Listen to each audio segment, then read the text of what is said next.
देखिए, सबसे पहले मैं 3 चीज़ें आपको कहना चाहता हूँ, जो भी लोग प्रिपरेशन कर रहे हैं, कि आपने पर्सिस्टेंट एफर्ट लगाना है। एफर्ट में आपकी कहीं भी कमी होगी, मैं अपने लिए जो एक लाइन बनाया था, वो ये है कि आपने रिक्वायर्ड अमाउंट्स ऑफ एफर्ट तो पुट करनी ही है। चॉइस बस आपकी है कि आप 1 साल में करते हो या 5 साल में।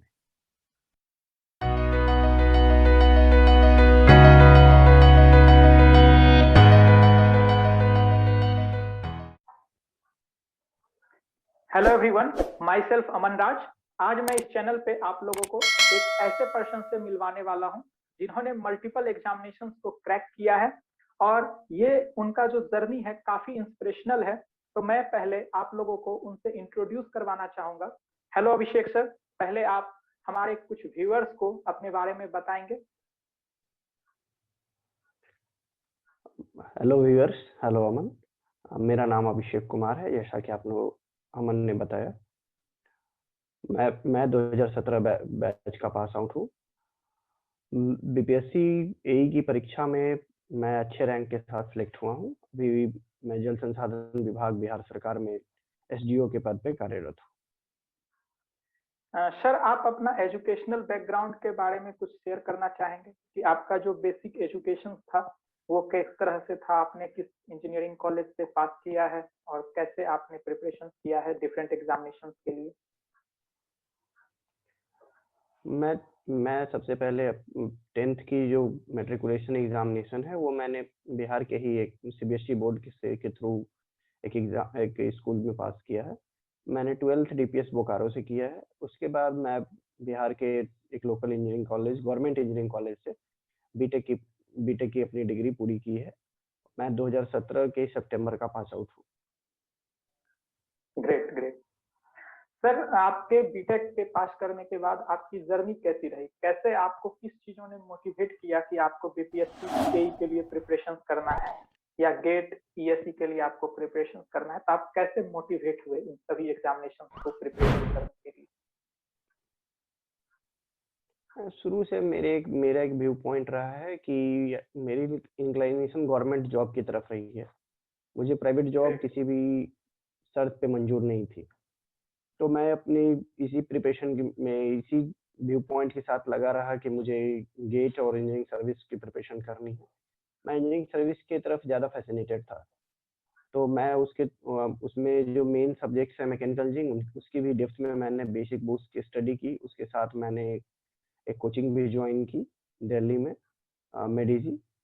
और वहाँ पे मैं अपनी एक रेगुलर कोर्स किया। उसके बाद मैं अपनी सेल्फ प्रिपरेशन में लग गया, क्योंकि मुझे पता था कि बहुत ज़्यादा प्रैक्टिस की ज़रूरत है। आप एक भी बुक पढ़ने से या बार-बार थ्योरी या नोट्स पढ़ने से आपको कुछ हासिल नहीं होनी है। तो मैं प्रैक्टिस में लगा रहा। मैं इस दौरान इंजीनियरिंग सर्विस गेट के अलावा और सारे इंजीनियरिंग एग्ज़ाम भी अपीयर करता था। मैं, जैसा कि आपने बताया कि मैं मल्टीपल एग्ज़ाम्स क्रैक किया हूँ, उसके बारे में मेरे लाइफ़ में एक टर्निंग पॉइंट आया, जब मुझे एसएससी जेईई के एग्ज़ाम में मेरे जीके जीएस वाले पोर्शंस में जो 50 क्वेश्चंस होते हैं, उसमें से मेरे 46 इनकरेक्ट हुए थे, क्योंकि मुझे उसका कोई भी टेक्निकली कोई भी आइडिया नहीं था। तो वहाँ से मैं ननटेक की तरफ थोड़ा-सा मूव हुआ। मैंने ननटेक में कुछ बहुत ज़्यादा तो नहीं किया है, लेकिन मैंने बेसिक बुक्स, जो जैसे कि लोग लूसेंट को बोलते हैं, उससे मुझे काफ़ी हेल्प हुई। मैंने ऑनलाइन जैसे अनअकैडमी के प्लेटफ़ॉर्म पे हुआ या यूट्यूब पे हुआ, उसके माध्यम से मैंने ननटेक की प्रिपरेशन की। इस दौरान मैं गेट में, चूँकि क्वांटिटेटिव एप्टीट्यूड आपने पढ़ना होता है, कुछ मैथमेटिकल पोर्शंस इंजीनियरिंग सर्विस में होते हैं। यस इस यस। कारण मैंने क्वांट और बाकी पोर्शंस जो है मैंने ऑनलाइन ऑनलाइन जो है कुछ एजुकेटर हैं, जैसे कि सीजीएल के भी एजुकेटर्स हैं, उनके उनसे पढ़ा। तो इसी के थ्रू, मतलब एक एग्ज़ाम के बाद दूसरे को ऑप्ट करने के चक्कर में मेरे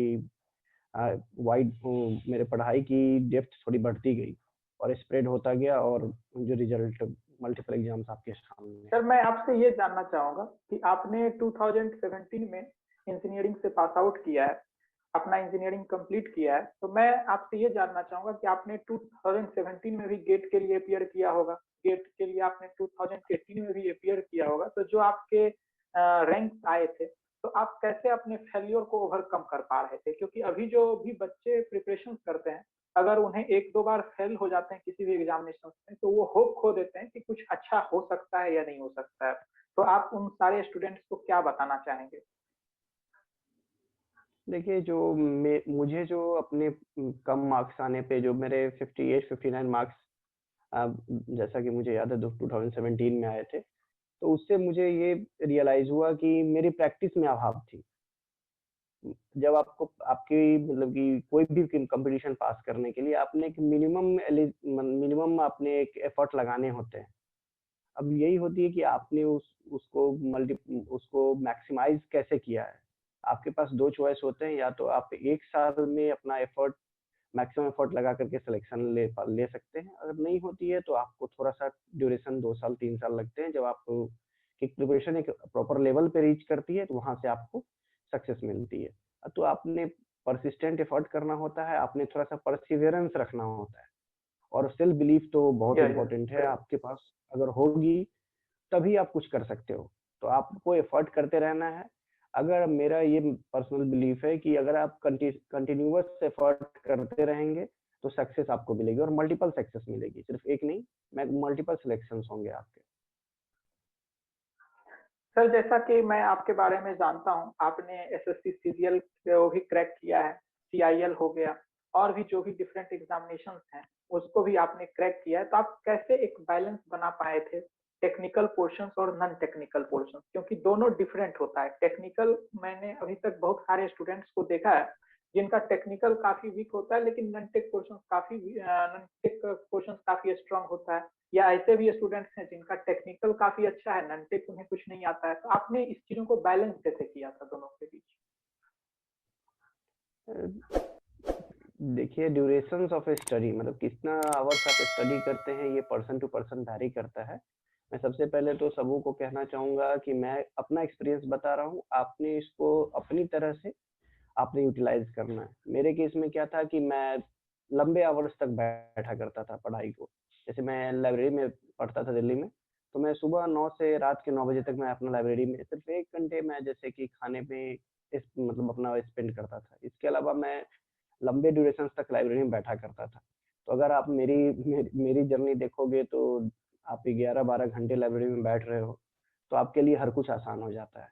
तो वही मैं पहले जैसा कि कहा कि आपको एफर्ट ज़्यादा करना पड़ेगा। आप अगर जैसा आउटपुट चाहते हैं, वैसी ही आपको आपको एफर्ट भी पुट करनी पड़ेगी।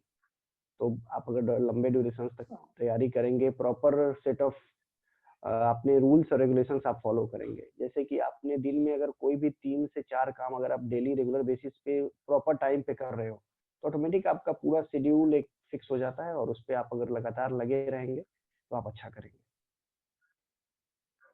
अभी आप बीपीएससी एई के थ्रू जो सिलेक्टेड हुए हैं, तो आप किस पोस्ट पे पोस्टेड हैं? अभी मैं करंटली उस पोस्ट को एसडीओ या असिस्टेंट इंजीनियर, दोनों नाम से जाना जाता है। हिंदी में इसे सहायक अभियंता या अवर प्रमंडल पदाधिकारी कहते हैं। जो बच्चे अपकमिंग बीपीएससी एग्जामिनेशन का प्रिपरेशन करना चाहते हैं, बीपीएससी एई का, तो आपका उनके लिए क्या सजेशन होगा? क्या स्ट्रेटेजी होना चाहिए प्रॉपर बीपीएससी एई के प्रिपरेशन के लिए? अब मेरा सबसे पहले स्पेशली मैं कहना है, मैकेनिकल सब्जेक्ट का बात करूंगा कि मैकेनिकल का किस तरह से आप बता सकते हैं? देखिए अभी जैसा कि मुझे पता है कि अभी 2 एग्ज़ाम्स मैकेनिकल के होने हैं, एक माइनर इरिगेशन की वैकेंसी है, और एक vacancy urban development and housing department की है। जो एग्ज़ाम रिसेंटली विदिन 1 मंथ और 2 मंथ्स होने हैं। इसके बारे में मैं यही कहूँगा कि आपको बहुत ज़्यादा स्टेट बोर्ड्स जो है वो बहुत ज़्यादा इन डेप्थ क्वेश्चंस नहीं पूछते हैं, और ना तो वो बिल्कुल सिंपल वन लाइनर भी नहीं पूछते। उनका क्वेश्चन एक एवरेज स्टैंडर्ड का होता है। आपने जो कुछ पढ़ा है उसको आपने ढंग से एनालाइज़ करके जाना होता है। आपको प्रॉपर स्ट्रैटेजी पहले बनानी चाहिए। जैसे कि मैं एग्ज़ाम के बारे में थोड़ा-सा ब्रीफिंग कर दूँ, तो एक पेपर हिंदी का होता है, एक इंग्लिश का होता है। ये तो नॉर्मल है। आप एक हिदायत मैं ज़रूर दूँगा, एक कॉशन देना चाहूँगा कि हिंदी के एग्ज़ाम को आप लाइटली ना लें, क्योंकि आपने हर एग्ज़ाम यस। में पास करना है। मिनिमम क्वालिफाइंग मार्क्स आपने हर पेपर में लाने हैं। अगर आपके मार्क्स ओवरऑल से ज़्यादा भी आ रहे हैं, और आप एक पेपर में अगर मिनिमम नंबर मार्क्स नहीं ला पाते हैं, तो आपकी सिलेक्शन नहीं होगी। तो हिंदी और इंग्लिश की हो गई। रिगार्डिंग मैं कहना चाहूँगा जो जीके पोर्शन है, जीके जीएस पोर्शन जो है, वो बिहार की इतनी डाइवर्सिफाइड है कि आप कितनी भी तैयारी कर लो, आप बहुत अच्छा मार्क्स स्कोर नहीं कर सकते। मतलब आप कर सकते हो अगर आप नॉन-टेक पोर्शन को उतने डेप्थ में पढ़ते हो। जैसे उसमें polity, history, economy, current affair, science सभी के क्वेश्चंस होते हैं।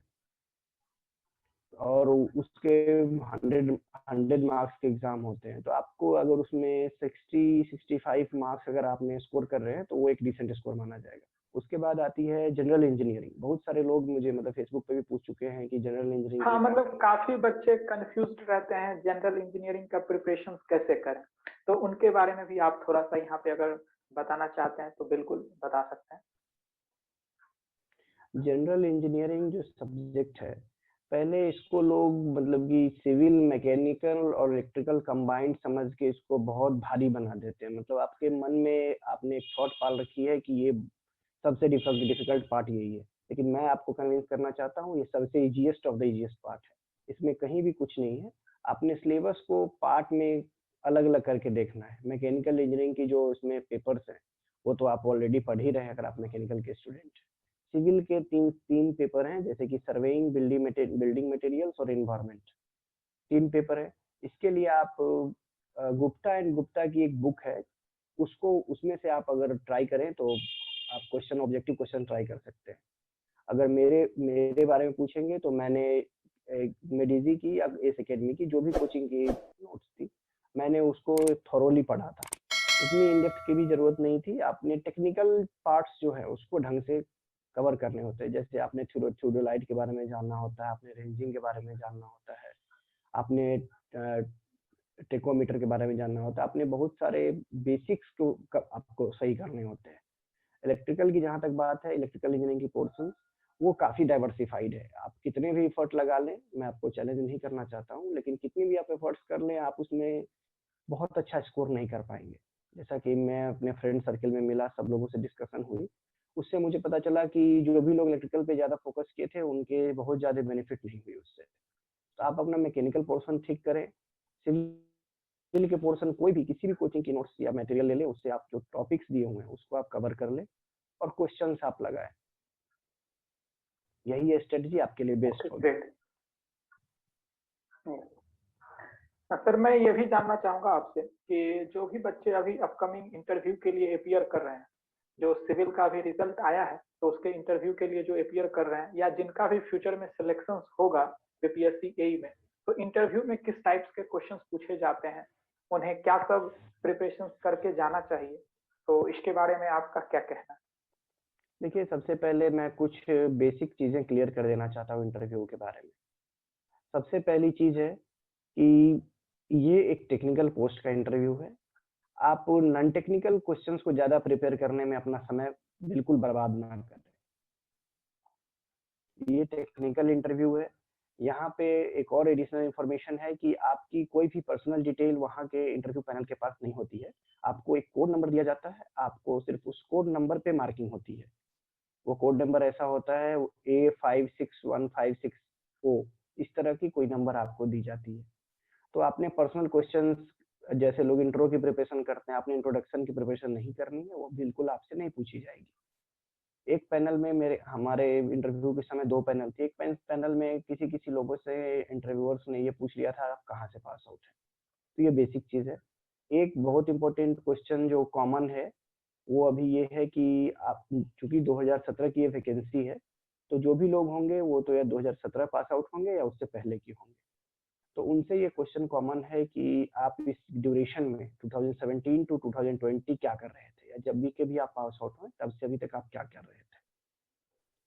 आपको इसके रिगार्डिंग कोई सर्टिफिकेट्स नहीं मांगी जाती है। आप तो एक प्रॉपर आंसर अपना दे सकते हैं। लेकिन अगर आप बोलेंगे कि मैं जॉब में हूँ, तो आपसे जॉब रिलेटेड क्वेश्चंस ज़्यादा पूछे जाएँगे, आपके एक्सपीरियंस को रखते हुए पूछा जाएगा। अगर आप प्रिपरेशन में की बात करते हैं कि मैं प्रिपरेशन में था, तो आपसे बेसिक जो इंजीनियरिंग के क्वेश्चंस हैं, जो आपने बीटेक के पोर्शन में कवर किया है, उसी से क्वेश्चन ज़्यादातर होंगे। वो भी क्वेश्चन बेसिक आपके जो पॉइंट्स हैं, जैसे आपसे पूछे जा सकते हैं कि फ्लूइड में कि आप बेसिक लॉज बताएँ। वैसे उसी तरह से आपसे इन्वायरमेंट पूछे जा सकते हैं, ऑपरेशन रिसर्च में पूछे जा सकते हैं कि आप बताएँ क्वालिटी कंट्रोल क्यों करते हैं? कुछ क्वेश्चन रोबोटिक्स से हो सकते हैं। मुझसे एक एडिशनल क्वेश्चन पूछा गया था कि आपके 8th सेमेस्टर के सब्जेक्ट्स क्या थे? तो लिटरली अगर आपको पता है या नहीं है, अगर आपने वैसे सब्जेक्ट्स के नाम बोल दिए जो आपको जो आपके कंट्रोल से बाहर है, तो ये आपके लिए प्रॉब्लम होने जा रही है। तो आपने वही सब्जेक्ट पिक करके बोलना है जो आपके वेल कन्फर्म्ड है, जिसके क्वेश्चंस के आप जवाब दे सकते हो। रही बात टेक्निकल बच्चों में पोर्शंस की, सबसे ज्यादा आप बच्चों में सबसे ज्यादा कंफ्यूजन होता है कि जो भी इंटरव्यू में है प्रोजेक्ट के रिगार्डिंग पूछा जाता है या नहीं पूछा जाता है। तो इसके बारे में आप क्लेरिफिकेशन दे सकते हैं कि जो आप बीटेक में प्रोजेक्ट करते हैं क्या उससे क्वेश्चंस पूछे जाते हैं? बीटेक में प्रोजेक्ट्स के रिगार्डिंग क्वेश्चंस तो मुझसे नहीं पूछे गए थे और मेरे कुछ कलीग हैं उनसे भी नहीं पूछे गए थे। लेकिन आपने रिस्क नहीं लेना है। अगर इंटरव्यू पैनल टू पैनल, क्योंकि मैकेनिकल की पैनल अलग थी उस समय, मेरी पैनल सुशील सिन्हा सर की पैनल थी जो कि सबसे डिफिकल्ट मानी जाती है अभी तक, मतलब कि लेटेस्ट 5 इयर्स में वो सबसे डिफिकल्ट पैनल मानी गई है। तो आपने रिस्क नहीं लेना है, आपने प्रोजेक्ट वर्क को कवर करके जाना है, आपसे बहुत ज्यादा इन डेप्थ नहीं पूछा जाएगा। एक और चीज आपको ध्यान रखनी है कि आपने जो आंसर देना है उस आंसर में आपको अगले क्वेश्चन को लिए एक कीवर्ड छोड़ देने हैं। अब ऐसा नहीं कि कुछ भी absurd बोल दें, आपने उससे रिलेटेड, जैसे मुझसे पूछा जाएगा अगर मैन्युफैक्चरिंग में कोई क्वेश्चन, तो वहां पे मैं एक सॉम का पॉइंट रिजिडिटी डाल लूंगा, फ्लेक्सिबिलिटी डाल दूंगा, तो वो ऑटोमेटिक वहां से रेफर होकर के सॉम में चले जाएंगे और सॉम मेरा स्ट्रॉन्ग पोर्शन है, तो यहाँ मैं जवाब दे पाऊंगा। अब यहाँ पे मैं कोई ऐसा वर्ड बोल दूंगा जो ऑपरेशन रिसर्च से रिलेट करता हो या फ्लूइड से रिलेट करता हो, तो इस तरह से आप अपने इंटरव्यू को अपने हिसाब से रेगुलेट कर सकते हैं। तो आप जवाब भी ज्यादा देंगे, आपकी परफॉर्मेंस भी बेहतर होगी। ग्रेट सर, मैं आपसे ये जानना चाहूंगा कि पढ़ाई के अलावा आपका क्या हॉबी है? पढ़ाई के अलावा अगर अगर सच बोलूं तो 2017 से 20 तक में पढ़ाई के अलावा कोई हॉबी बची नहीं। पढ़ाई की मतलब करते करते मतलब एक आदत सी हो गई है, जो बिना पढ़े मतलब कोई भी दिन बीते तो अच्छा नहीं होता है। वैसे हॉबी में मैं कभी क्रिकेट मैच देख लिया करता हूँ, कभी कोई भी मैच अगर ऑनलाइन लाइव होती है तो मैं उसे देख लिया करता हूँ। और आगे आप अपने फ्यूचर के लिए क्या प्लान किए हैं? आगे फ्यूचर में पहले तो मुझे जिस डिपार्टमेंट को सर्व करने दिया गया है, मुझे जिम्मेदारी दी गई है, उसका मैं सही से उस जिम्मेदारी को पूरा करना चाहूंगा और निरंतर सीखते रहने की जो मेरी प्रवृत्ति है, उसको मैं अपने इस विभाग में भी, अपने इस कार्य में भी लाना चाहूंगा। अपने वर्क के प्रति सिंसियर डिवोशन और डेडिकेशन, ये पहले भी प्रिपरेशन के दौरान भी थी और अब आगे भी ये जिंदगी भर रहनी चाहिए कि आपने अपने जो भी वर्क आपने असाइन है या आपने चूज किया है, उसके प्रति आपको पूरी सिंसियरिटी, पूरी ट्रूथफुलनेस होनी चाहिए और आप उसको ढंग से करें। सर, मैं आपसे ये भी जानना चाहूंगा कि जो अभी स्टूडेंट्स प्रिपरेशन कर रहे हैं, तो अगर हम आपके द्वारा उनके लिए क्या शॉर्ट मैसेज हो सकता है? देखिए, सबसे पहले मैं 3 चीजें आपको कहना चाहता हूँ, जो भी लोग प्रिपरेशन कर रहे हैं, कि आपने परसिस्टेंट एफर्ट लगाना है। एफर्ट में आपकी कहीं भी कमी होगी, मैं अपने लिए जो एक लाइन बनाया था वो ये है कि आपने रिक्वायर्ड अमाउंट्स ऑफ एफर्ट तो पुट करनी ही है। चॉइस बस आपकी है कि आप 1 साल में करते हो या 5 साल में। तो ये कीवर्ड है मेरी कि परसिस्टेंट एफर्ट आप लगाएं। अपने डेडिकेशन होना चाहिए और आपको सेल्फ बिलीफ होना चाहिए, क्योंकि 0.15 0.2 से, जैसे मैं 2017 में 0.15 से डीएमआरसी में छट गया था, 2 नंबर से इंजीनियरिंग सर्विस में छटा था। तो उससे है कि आपने टूट नहीं जाना है, आपने पैनिक नहीं करना है, आपको अपने आप पे बिलीफ होना चाहिए। अगर आपके कहीं भी फेलियर आती है तो आप पीछे जाकर के चेक कर सकते हैं कि आपसे क्या गलती हुई। गलती किसी और की नहीं है, किसी और पे दोषारोपण करने से कोई बेनिफिट नहीं है। इसीलिए आपको अपने पर भरोसा करना है, आपने परसिस्टेंट एफर्ट करनी है। I think your words will really motivate the student who are preparing for the next upcoming examinations like the GATE or ISRO, BARC और the BPSC AE। और काफी अच्छा लगा हमें इस सेशंस में आपके साथ इंटरेक्ट करके। और जो भी बच्चे प्रिपरेशन कर रहे होंगे उनको ये वीडियो काफी हेल्पफुल होगा। और इसी तरह के वीडियोस हम और भी आप लोगों के लिए लेके आएंगे। अगर किसी भी प्रकार के कोई भी डाउट्स हैं अगर आप लोगों को, तो आप कमेंट सेक्शन में कमेंट भी कर सकते हो। और अगर आपको स्पेशली अभिषेक सर से कोई भी डाउट्स होगा तो आप उनके ये जो भी सोशल मीडिया चैनल है आप वहां पे भी पूछ सकते हैं। वो सारे चीजों के लिंक डिस्क्रिप्शन बॉक्स में मेंशन है। And thank you. और बाकी आप इसी तरह से इस चैनल को सब्सक्राइब करें और आपके लिए मैं हमेशा कोई ना कोई वीडियोस आप लोगों के लिए लेके आता रहूंगा। Thank you.